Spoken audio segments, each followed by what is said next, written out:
الحمد لله الذي لم يتخذ ولدا ولم يكن له شريك في الملك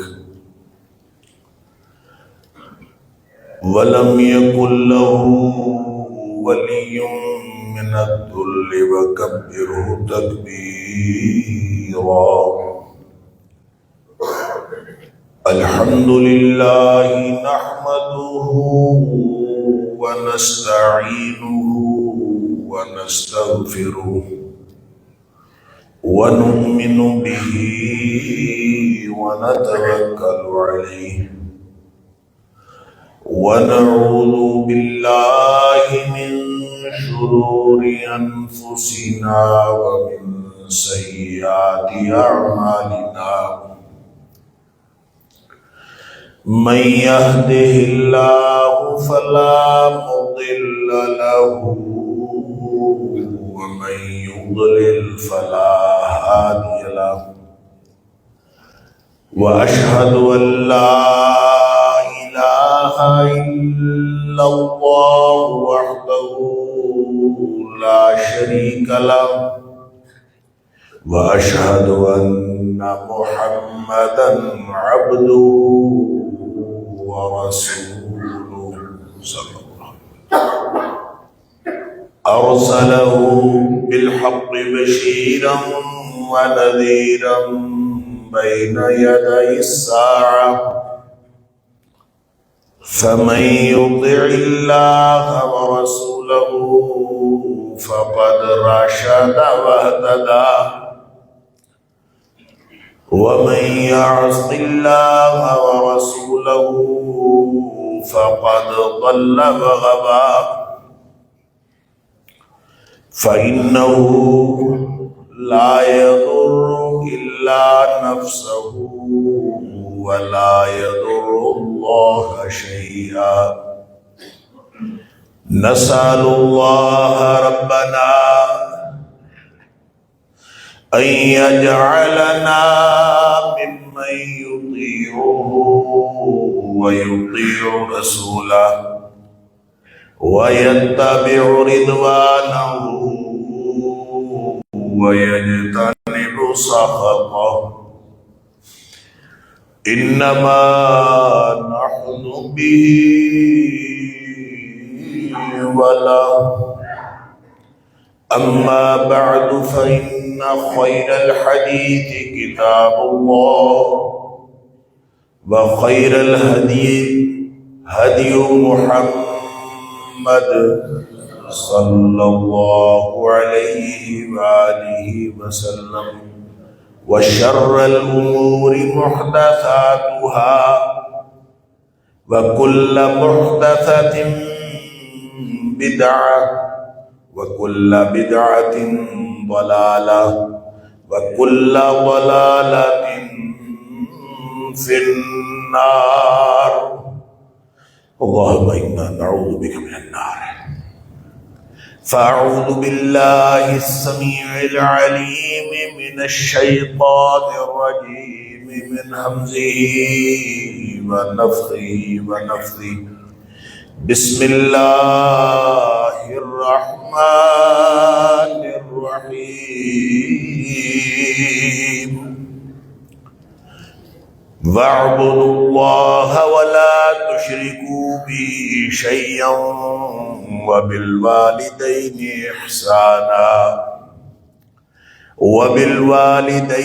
إحسانا وبذي القربى واليتامى والمساكين والجار ذي القربى والجار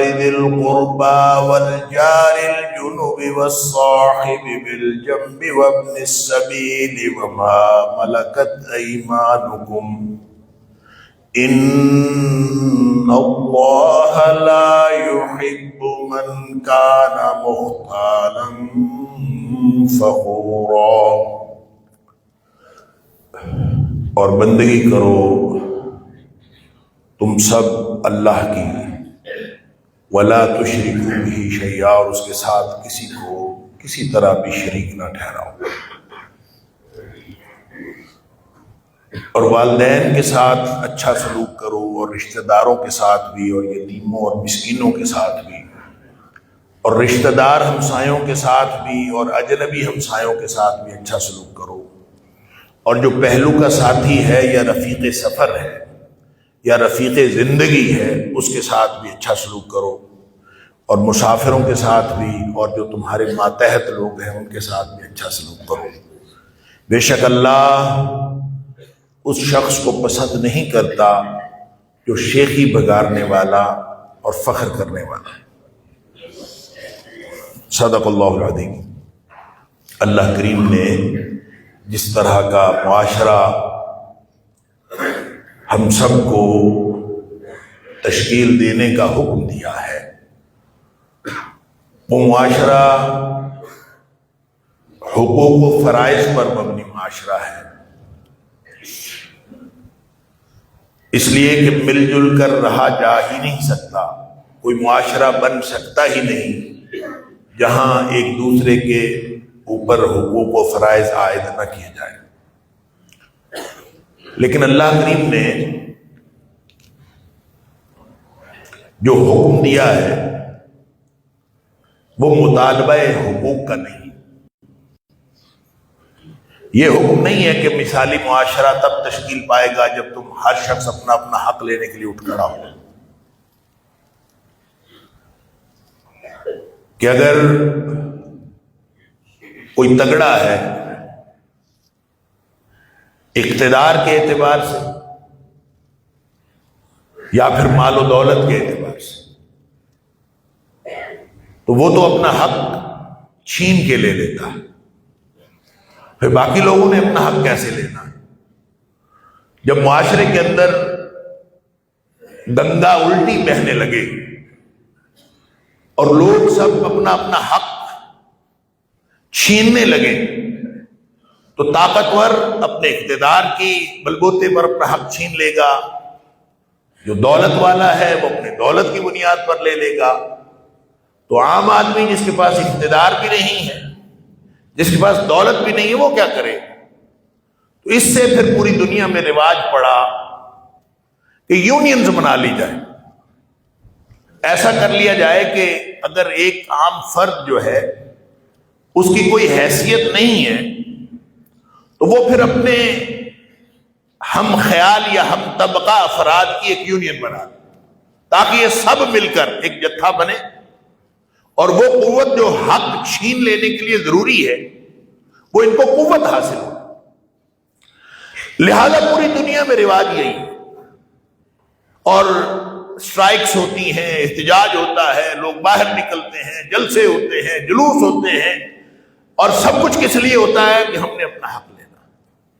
اور پھر جو یونینز کے اعتبار سے یا آپس میں جتھا بندی کے اعتبار سے تگڑے ہوتے ہیں، وہ بھی پھر یہی نعرہ لگاتے ہیں کہ چھین کے ہم اپنا حق لے لیں گے۔ تو ساری دنیا میں رواج ہی حق لینے کا ہے، کسی کو حق دینے کا رواج نہیں، اور قرآن نے یہ حکم دیا ہی نہیں کہ تم حق لیا کرو۔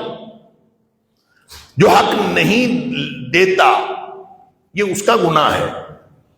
آپ اپنا حق لینے کے لیے کیا تگ و دو کریں گے، کس طرح سے کوشش کریں گے، یونین بنائیں گے، جتھا بندی کریں گے، گروہ بنائیں گے، سارے مل کے طاقت بنائیں گے، یا مال و دولت کی بنیاد پر لیں گے، یا پھر آپ اپنے اقتدار کی بنیاد پر لیں گے، اس کے لیے شریعت نے کوئی رہنمائی نہیں فرمائی۔ شریعت نے جس بات کی رہنمائی فرمائی ہے وہ یہ حق ادا کیا کرو۔ جب عاشرہ یعاشر معاشرہ، جب مل جل کر رہنا ہے تو مل جل کر رہنے میں ہر شخص یہ سوچے کہ دوسرے کا حق کیا بنتا ہے، یہ نہ سوچے کہ میرا حق کیا بنتا ہے، یہ سوچے کہ دوسرے کا حق کیا بنتا ہے۔ جب یہ سوچنا شروع کریں گے اور پھر اس کے مطابق عمل شروع کریں گے تو ایک مثالی معاشرے کی بنیاد پڑ جائے گی۔ یہ بنیاد ہے، وگرنہ پھر اس آیت کے آخر میں جو اللہ کریم نے بات فرمائی ہے، اور یہ میں پہلے کئی دفعہ عرض کر چکا ہوں کہ جو حقوق العباد ہیں ان کا حقوق انسانی میں کیا فرق ہے، اور پھر حقوق العباد کی جامع آیت یہ آیت ہے قرآن حکیم میں سورہ نساء کی آیت نمبر 36، اور پھر اس کے آخر میں اللہ کریم فرماتا ہے، اور یہی مثالی معاشرے کی بنیاد ہے، اور اس کے آخر پہ اللہ کریم فرماتا ہے کہ اللہ اس شخص کو پسند نہیں کرتا جو مختال اور فخور ہو۔ مختال اور فخور کو اللہ پسند نہیں کرتا۔ ہم اس کا ترجمہ کرتے ہیں کہ شیخی خورا، مختال کا ترجمہ ہم یہ کرتے ہیں شیخی خورا، شیخی بگارنے والا، اور فخور کا مطلب اکڑنے والا، تکبر کرنے والا۔ اصل میں یہ دونوں مختال بھی تکبر کی ایک علامت ہے اور فخور بھی تکبر کی ایک علامت ہے، یعنی بڑا، میں بڑا ہوں، میرے پاس ہے۔ تو جس نے کسی کو دینا نہیں ہوتا نا، یا دینا بھی ہوتا ہے، تو وہ اس خیال سے دے کہ میں دے رہا ہوں، میرے پاس ہے اور میں دے رہا ہوں۔ وہ دینے سے پہلے مختال ہوتا ہے اور دینے کے بعد فخور ہوتا ہے۔ دینے سے پہلے اس کے اندر ایک احساس برتری، ایک اس کے اندر بڑا ہونے کا احساس، میرے پاس ہے، دوسرا لینا چاہتا ہے، میں دینے والا ہاتھ ہوں، وہ لینے والا ہاتھ ہے۔ لہذا وہ حق حقوق کی بات ہو، وہ رشتے جوڑنے کی بات ہو، وہ کسی کو مال و دولت دینے کی بات ہو، وہ کسی بھی طرح کی بات ہو، وہ بہنوں کو زمین کا حصہ دینے کی بات ہو، وہ پراپرٹی میں بہن بھائیوں کے درمیان انصاف کرنے والی بات ہو، جس کے ہاتھ میں ہوتا ہے نا، وہ دینے سے پہلے مختال ہوتا ہے، نہیں دیتا۔ دوں گا بھی تو میں دوں گا نا، میرے پاس۔ لہذا وہ بڑا بیٹا ہو یا بڑے بیٹے ہو یا بڑے بھائی ہو، وہ جو کوئی بھی ہو جس کے ہاتھ میں ہو وہ نہیں دیتا، چاہے وہ حکمران ہو، چاہے اقتدار والے ہوں، چاہے دولت والے ہوں۔ جب وہ دیتے ہیں تو دینے سے پہلے ان کو ایک احساس برتری ہوتا ہے کہ میرے پاس ہے، میں نے دینا ہے، دوں یا نہ دوں میرا اختیار ہے۔ وہ جو اختیار کا احساس ہے نا، اختیار کا احساس، یہ مختال ہونا ہے، شیخی بگارنا۔ وہ چاہے زبان سے کچھ نہ کہے، وہ جو احساس تفاخر ہے کہ میں اس سے بڑا ہوں، میں نے دینا اس کو، دوں یا نہ دوں یہ بات کی بات ہے۔ تو وہ جو احساس ہے، یہ تکبر کیا ایک احساس ہے، اس کو قرآن کہتا ہے یہ مختال ہے۔ اور جب وہ دے دیتا ہے تو اس کے بعد پھر اس کے اندر ایک احساس ہوتا ہے کہ میں نے دے دیا، دینے کے بعد پھر ایک احساس ہوتا ہے، اور وہ جو احساس ہوتا ہے اس کو قرآن کہتا ہے فخور۔ دینے سے پہلے وہ مختال ہے، دینے کے بعد فخور ہے۔ فرمایا کہ اس طرح جو دیتا ہے نا، اس کو اللہ پسند کوئی نہیں کرتا۔ مثالی معاشرہ اس طرح تشکیل نہیں پاتا کہ آپ کسی کو دے دیں اس کا حق اور ناگواری سے دیں، یا اپنے احساس تفاخر سے دیں، اپنے احساس برتری سے دیں، اور دوسرے کا احساس کہتری آپ کے دل میں ہو کہ یہ چھوٹا ہے مجھ سے، یہ کمتر ہے مجھ سے، یہ لینے والا ہے، میں دینے والا ہوں۔ جس کے خیال میں، یہ جس کے دل میں، جس کے نفس میں یہ احساس ہو، وہ تکبر کا احساس ہے، چاہے وہ مختال ہو اور چاہے وہ فخور ہو، وہ ہے تکبر کا احساس۔ اور یہ اتنا برا ہے، اتنا برا ہے کہ نبی کریم صلی اللہ علیہ وسلم نے فرمایا کہ جس کے دل میں رائی کے دانے کے برابر بھی فخر ہوا، نہ تکبر ہوا، رائی کے دانے کے برابر، وہ جنت میں نہیں جا سکتا۔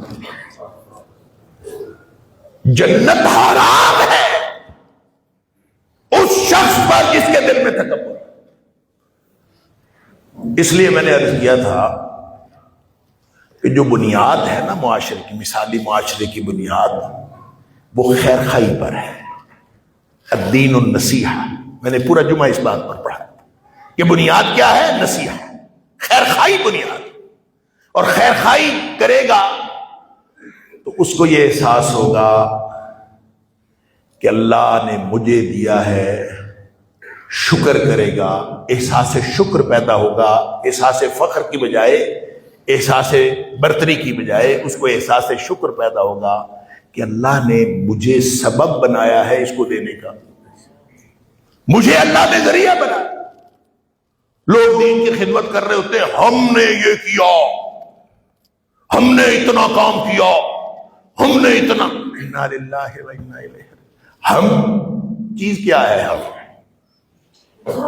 اللہ، ہم کی حیثیت اتنی ہے کہ ہم کہتے ہوئے جو سانس باہر گئی ہے نا ادھر ہی رک جائے، واپس ہی نہ آئے تو ہم صاحب اسی وقت گر جائیں۔ ہم چیز کیا ہو، حیثیت کیا ہے؟ لہذا جھک کر اپنی گردن نیچی کر کے اللہ کے سامنے عاجزی کے احساس کے ساتھ، اور جب تک یہ عاجزی کا احساس نہیں ہوگا، ہمیں شاید عاجزی کرنا آتا نہیں ہے۔ اللہ تعالیٰ فرماتا ہے، هل أتى على الإنسان حين من الدهر لم يكن شيئا مذكورا، سوچو تو صحیح کہ تمہاری حیثیت کیا ہے، کہاں سے پیدا ہوئے ہو، جس کا ذکر کرنا پسند نہیں کرتے۔ انا خلقنا الانسان من نطفة امشاج نبتليه فجعلناه سميعا بصيرا۔ حیثیت تو یہ ہے کہ تم ایک حقیر قطرہ آب تھے، نطفے تھے، فجعلناه سميعا بصيرا، اس کو جو سمیع و بصیر، سننے والا، دیکھنے والا، بولنے والا، یہ بنایا تو ہم نے بنایا۔ تو پھر کب، کس وقت یہ بندے کی حیثیت ہے؟ اللہ اکبر، کون سی وہ ہم والی بات، میں، یہ میں کے اندر، بس اللہ تعالیٰ معاف فرمائے، اللہ تعالیٰ ہم سب کو اس بات سے نجات دلائے۔ یہ جو میں ہے یہ اللہ تعالیٰ ختم کر دے ہماری۔ وہ میں عرض کر رہا تھا کہ شاید ہمیں عاجزی کی عادت نہیں ہے۔ اور ایک دفعہ آپ کو شاید یاد ہوگا کہ میں نے پہلے بھی کئی دفعہ ذکر ہوا، میں نے ایک ہمارے جماعت کے ایک شیخ تھے، شیخ عائش محمد رحمہ اللہ، بڑے مستجاب الدعوات تھے، ان کا مدرسہ بھی ہے، یہاں رمضان میں آتے بھی تھے، اور عام طور پہ عشاء کے وقت آتے تھے، اور عشاء کے وقت جو ہے وہ درس بھی دیا کرتے تھے مختصر سا۔ ان کی بڑی کہانیاں، مستجاب الدعوات ہونے کی ان کی بڑی کہانیاں، اور بڑا اللہ تعالیٰ نے ان کو مقام و مرتبہ دیا تھا، اللہ والے تھے۔ تو میرے پاس وہ اکثر مجھے سعادت حاصل ہوتی تھی، سال میں ایک آدھ دفعہ میں ان کو اپنے گھر لے آتا تھا اور رات میرے پاس رہتے تھے، اور مجھے یہ کئی سال یہ سعادت حاصل رہی۔ وہاں اللہ تعالیٰ ان کی مغفرت فرمائے۔ انہوں نے ایک دعا کرنے کا طریقہ بتایا تھا کہ دعا جو ہے، ایک دعا کرنے، میں جب اس طرح سے دعا مانگتا ہوں نا، انہوں نے یہ مجھے بتایا کہ میں جب اس طرح سے دعا مانگتا ہوں تو کبھی ایسے نہیں ہوا کہ میری دعا قبول نہ ہوئی ہو۔ کہتے کبھی ایسے نہیں ہوا کہ میں نے اس طریقے سے دعا مانگی ہو تو دعا قبول نہ ہوئی ہو۔ میں نے پھر ان سے پوچھا تو میں نے لکھ لیا، دعا کرنے کا طریقہ میں نے لکھ لیا۔ پھر کبھی ایسا ہوا کہ میں نے وہ ذکر ہو گیا میڈیا کے اوپر، میں نے ان دنوں ان کی وفات ہوئی تھی، تو جس پروگرام میں بیٹھا تھا انہوں نے صوفی عائش محمد صاحب کے بارے میں کچھ پوچھا، تو وہاں دعا کا تذکرہ ہوا، مستجاب الدعوات، میں نے وہاں تذکر کر دیا کہ مجھے انہوں نے ایک دعا کا طریقہ بتایا تھا، اور ساتھ انہوں نے پتہ کیا بتایا، ان کا جب بھی میں نے اس طریقے سے دعا کی ہمیشہ اللہ نے میری دعا قبول فرمائی، اور جب کبھی اللہ نے میری دعا قبول نہیں کرنی ہوتی تھی نا تو اللہ تعالیٰ مجھے بھلا دیتا تھا کہ میں نے اس طریقے سے دعا کرنی ہے، مجھے یاد ہی نہیں رہتا تھا کہ میں نے اس طریقے سے دعا کرنی، تو بعد میں مجھے خیال آتا تھا کہ میں اس طریقے سے دعا کرتا تھا، میری قبول ہو جانی تھی نہیں ہوئی۔ اچھا، خبر آ رہی ہے ان کی اپنی کیفیت، ہر شخص کا اپنا ایک کیفیت کا ماحول ہوتا ہے۔ تو طریقہ وہی تھا جو اللہ نے سورہ فاتحہ میں بتایا کہ پہلے اللہ کی تعریف کرو، پھر حلف وفاداری دو کہ اللہ میں تیرا ہوں، اور پھر مانگو۔ تو اللہ کی اور سارے جتنے مستجاب الدعوات گزرے ہیں وہ یہی طریقہ جو سورہ فاتحہ والا طریقہ ہے یہی اپناتے تھے، پہلے اللہ کی تعریفیں کرتے تھے، اور اللہ کی جو ربوبیت والی آیات ہے وہ ساری وہ پڑھتے تھے، اور پڑھتے پڑھتے بالآخر جو ہے وہ اس طرف آ جاتے تھے، اللہ کو اپنا حلف وفاداری دیتے تھے، اور پھر درود شریف پڑھتے تھے، اور درود شریف پڑھتے دعا کر لیتے، یہ طریقہ تھا۔ اچھا، انہوں نے مجھے جو اپنا تجربے کا طریقہ بتایا، انہوں نے بتایا کہ پہلے 7 دفعہ درود شریف پڑھنا ہے، پھر اس کے بعد 41 دفعہ سورہ فاتحہ پڑھنی، پھر اس کے بعد کچھ آیات ہیں، ایک 3-4 آیات وہ ایک دفعہ وہ پڑھنی ہے، اور پھر اس کے بعد دوبارہ 7 دفعہ درود شریف پڑھنا ہے، اور پھر اس کے بعد ایک دعا ہے جو مسنون دعا ہے، انہوں نے کہا وہ دعا پڑھنی، اور وہ دعا پڑھنے کے بعد پھر جو مانگنا ہے اللہ سے مانگ۔ اچھا، اس دعا کے اندر نا ایک جگہ الفاظ ہے، تھوڑی سی لمبی دعا ہے، اس کے ایک جگہ پہ الفاظ ہیں اللہ اکبر اللہم انی اسألک مسألۃ المسکین، اللہ میں تجھ سے اس طرح سوال کرتا ہوں جیسے مسکین سوال کرتا ہوں، وَأَبْتَحِلُ إِلَيْكَ ابْتِحَالَ الْمُذْنِبِ الذَّلِيلِ، اللہ میں تیرے سامنے اس طرح عاجزی کرتا ہوں جیسے ایک مجرم ہوتا ہے نا، مجرم گناہگار اور ذلیل، انتہائی ذلیل و خوار مجرم، اللہ میں تیرے سامنے اس طرح سے عاجزی کرتا ہوں۔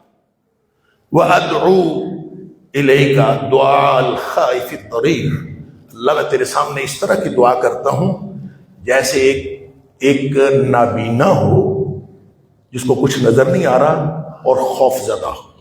آپ اندازہ کریں، نابینا ہے جس کو کچھ نظر نہیں آ رہا، خائف الضریر، ایک انتہائی خوف زدہ نابینا جس طرح دعا کرتا ہے اور مانگتا ہے، اس کو کچھ نظر نہ آ رہا ہو اور کوئی اس کے قریب نہ ہو، تو وہ کس طرح مانگے گا اللہ سے؟ اچھا، یہ اس کے اندر الفاظ ہیں۔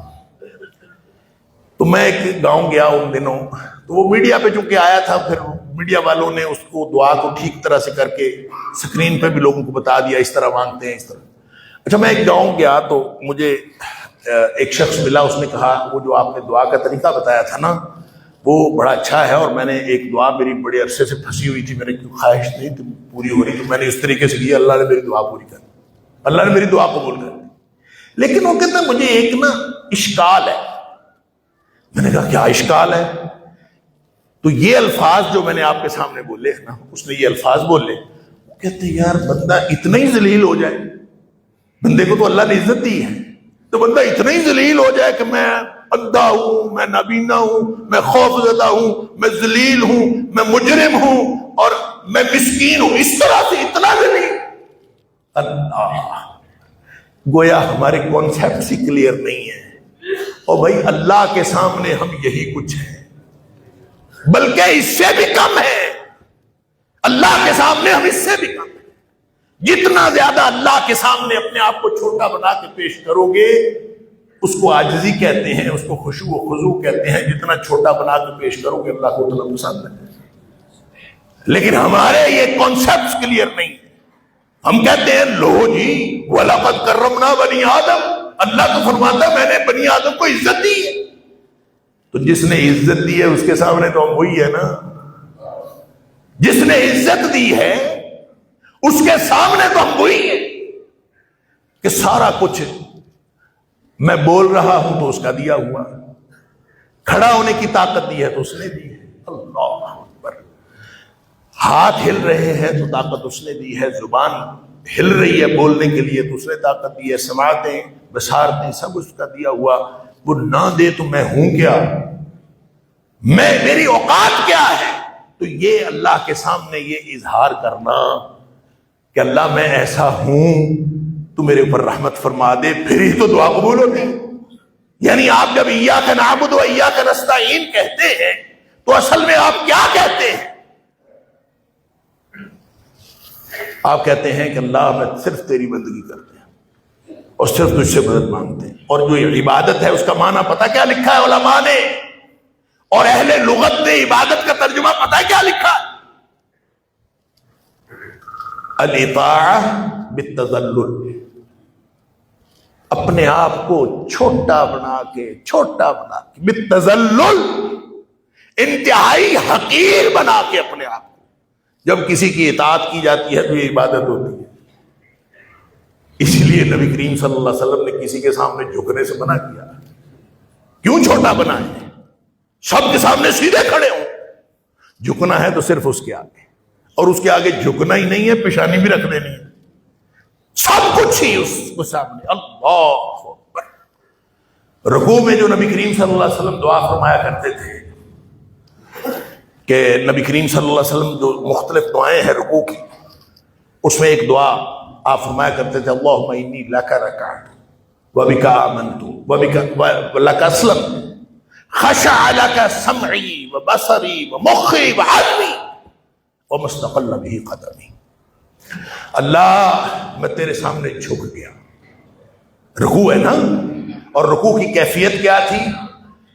نبی کریم صلی اللہ علیہ وسلم کے رکوع کی کیفیت یہ ہوتی تھی کہ ٹانگیں سیدھی, اوپر سے کمر سیدھی, بازو جس سے گھٹنے پکڑے ہوئے ہیں وہ بھی سیدھے, سیدھے بازو, سیدھی پشت, سیدھی ٹانگیں.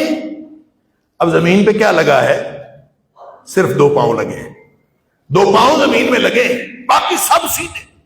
اندر سے جو انتڑیاں ہیں وہ اللہ کے سامنے خشیت سے, اللہ کی عظمت کے رعب سے, خشیت الہی سے انتڑیاں آگے سے کھچی ہوئی ہیں. اور یوں نبی پاک صلی اللہ علیہ وسلم فرمایا کرتے ہیں اللہم انی لک رکعت, اللہ میں تیرے سامنے جھک گیا. وبک آمنت, اور تیرے سامنے میں تیرے اوپر ایمان لاتا ہوں. ولک اسلمت, قصہ مختصر, میں نے اپنا آپ تیرے سپرد کر دیا.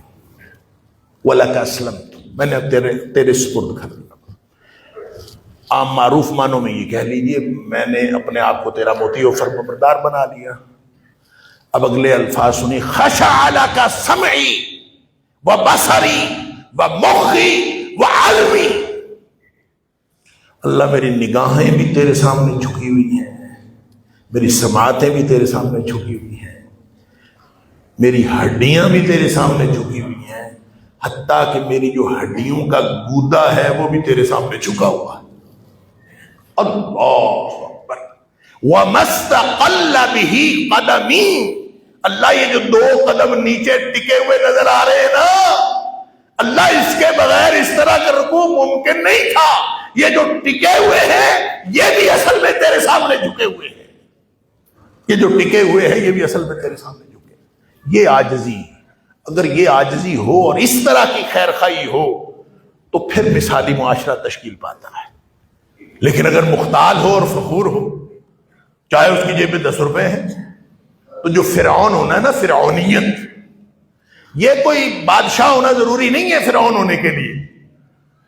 فرعون جو ہے ریڑی والا بھی ہو سکتا ہے, فرعون کلرک بادشاہ کرسی پہ بیٹھا ہوا بھی فرعون ہو سکتا ہے, جو کسی مالیات کے ادارے کا جو کیشیئر ہے وہ بھی فرعون ہو سکتا ہے.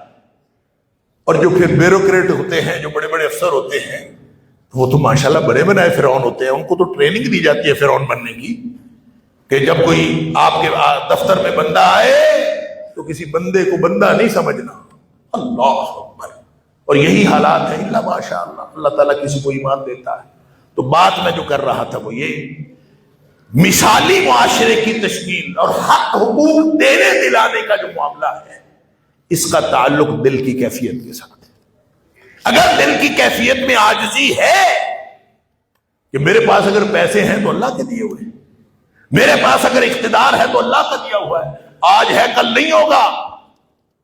اللہ, تلک الایام نداولها بین الناس. اور پیسہ تو ویسے ہی ہاتھوں کی میل ہے. وہ نوٹ آج تمہارے پاس ہے کل کسی اور کے پاس ہوگا, یہ تو یوں گھومتا ہے, کبھی کسی کے پاس کبھی کسی کے پاس. تو کس دن بادشاہ نے کنگال ہو جانا ہے اور کس دن کنگال نے بادشاہ ہو جانا ہے. وَتُعِزُّ مَن تَشَاءُ وَتُذِلُّ مَن تَشَاءُ بِيَدِكَ الْخَيْرُ.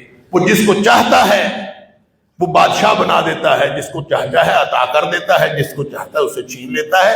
امتحان لینے کے اس کے مختلف انداز ہیں. اللہ اکبر.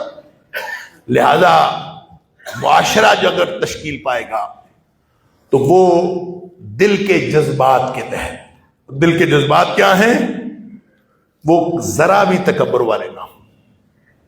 اگر اللہ نے دے دیا ہے کچھ تو اس کو اس نیت سے خرچ کریں, اس خیال سے خرچ کریں کہ آپ کو اللہ کے شکر کے جذبات ہوں کہ شکر اللہ تعالیٰ نے مجھ سے یہ کام لیا. وہ نہ چاہتا تو مجھ سے کام نہ لیتا, وہ کسی اور سے لے لیتا, تو اس نے مجھ سے کام لیا. تو ان اللہ لا يحب من کان مختالا فخورا, اس کے اوپر ساری بیس کرتی ہے.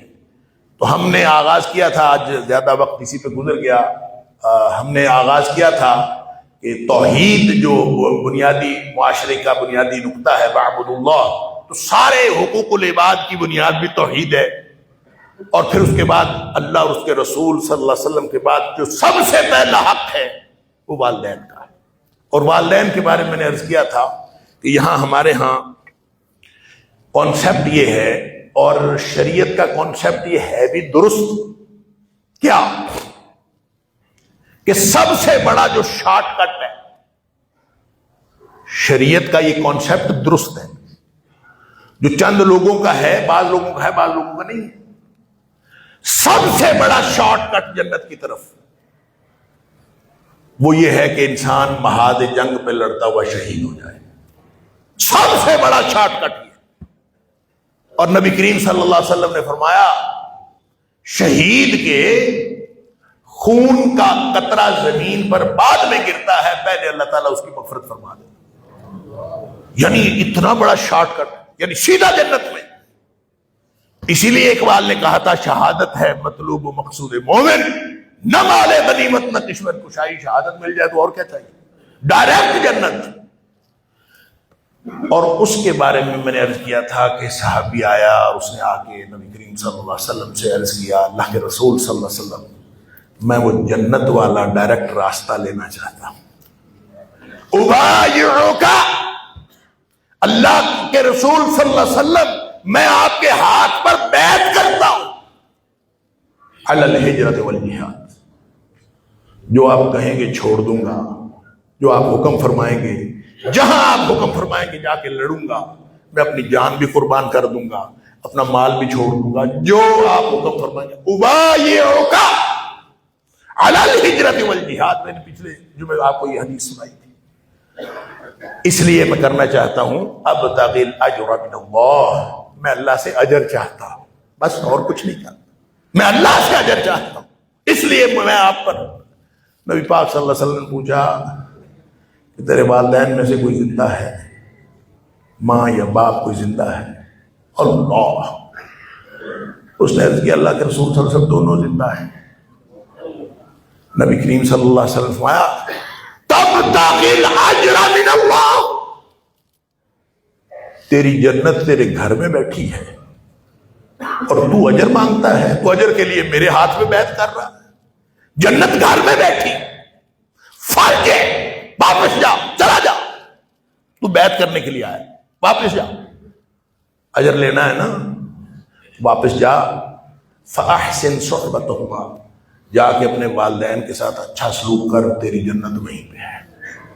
جنت کا شارٹ کٹ چھوڑ کے ادھر جا، اس کا مطلب ہے والدین کی خدمت جو ہے وہ بڑا شارٹ کٹ ہے۔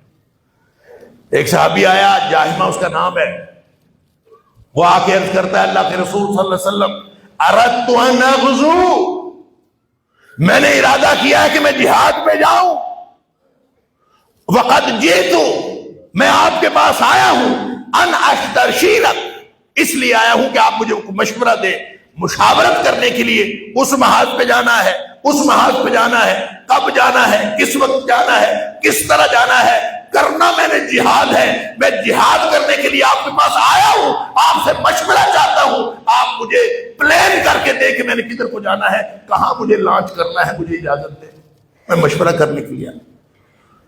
تو ایک حدیث میں ہے کہ آپ نے پوچھا کہ تیری ماں زندہ ہے؟ تو کہتے ہیں ہاں میری ماں تو زندہ ہے۔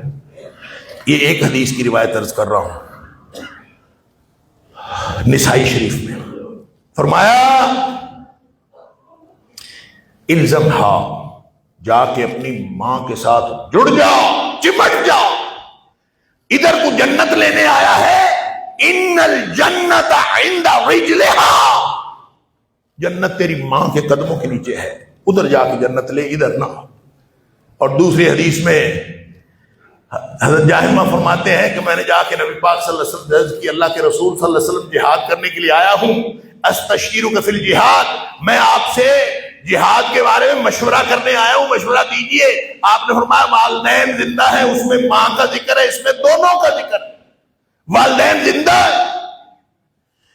عرض کیا اللہ کے رسول صلی اللہ علیہ وسلم والدین زندہ ہے، آپ نے فرمایا ادھر چلا جا، الزمہما، ان دونوں کی خدمت میں جا کے جٹ جا، الزمہما، اس لیے کہ ان الجنت تحت ارجلہما، جنت ان دونوں کے قدموں کے نیچے ہے۔ ہم نے تو سنا ہے کہ جنت ماں کے قدموں کے نیچے ہے، نبی پاک صلی اللہ علیہ وسلم فرماتے ہیں جنت دونوں کے قدموں کے نیچے ہے، ماں کے قدموں کے نیچے بھی جنت ہے اور باپ کے قدموں کے نیچے بھی جنت ہے۔ وہاں سے جا کے جنت کماؤ، تم جہاد میں جا کے محاذ پہ جا کے جنت کماتے پھرتے ہو۔ اللہ سلامت رکھے ان والدین کو جو جن کے والدین سر پہ سلامت ہیں اور خدمت کرے۔ ابھی کل ہی میں پرسوں ملاقات ہوئی شیخ عبدالرشید مجاہد آبادی حافظہ اللہ، اللہ تعالیٰ ان کو اور زیادہ برکت اور صحت عطا فرمائے اور تقوی اور زیادہ عطا فرمائے۔ صحیح معنوں میں ایک متقی بزرگ ہیں، آپ کا شاید تعارف ہوگا، شیخ الحدیث ماشاءاللہ۔ انہوں نے کچھ باتیں کی، ان میں سے ایک بات انہوں نے کی کہ میرا کوئی شاگرد تھا، بہت ساری باتیں انہوں نے بتائیں، اس کی دعا نہیں قبول ہو رہی تھی، تو اس نے کہا میں نے بہت دعائیں کی، دعا قبول نہیں ہو رہی تھی، تو ماں فوت ہو چکی تھی، تو اس نے کہا میں نے فوت شدہ ماں کی جوتی نکالی، ان کی جوتی اپنے سر پہ رکھی، پھر دعا کی تو دعا قبول ہو گئی۔ وآخر دعوانا الحمدللہ۔